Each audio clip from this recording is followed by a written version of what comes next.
தாய் தமிழ் உறவுகளுக்கு வணக்கம். பிறந்தநாள் கேக் வெட்ட மறுத்தார் ஜோசப் விஜய் சோகம். பிறந்தநாள் கேக் வெட்ட மறுத்தார் ஜோசப் விஜய் சோகம் என்ற தலைப்பில் இந்த காணொளியை நாம் காண்கிறோம். தமிழ்நாடு முதலமைச்சர் ஜோசப் விஜய் இன்றைய தினம் தனது 52வது பிறந்தநாளை கொண்டாடுகின்றார். தமிழ்நாடு முழுவதும் தமிழக வெற்றி கழக தொண்டர்கள் பேனர் வைத்து ஃப்ளக்ஸ் வைத்து அவரது பிறந்தநாளை கொண்டாடுகின்றார்கள். இனிப்பு வழங்கி கொண்டாடுகிறார்கள், கேக் வெட்டி கொண்டாடுகிறார்கள், ஒலிபெருக்கி அமைத்து பாடல்கள் போட்டு கொண்டாடுகின்றார்கள்.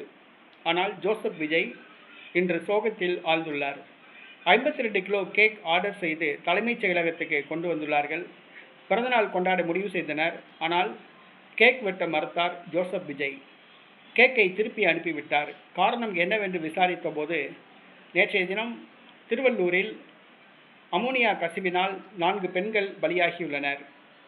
தமிழ்நாடு முழுவதும் இந்த பிரச்சனை பூதாகரமாக வெடித்துள்ளது. நிவாரணம் வழங்க வேண்டும் என்று கோரிக்கை வைத்துள்ளனர்.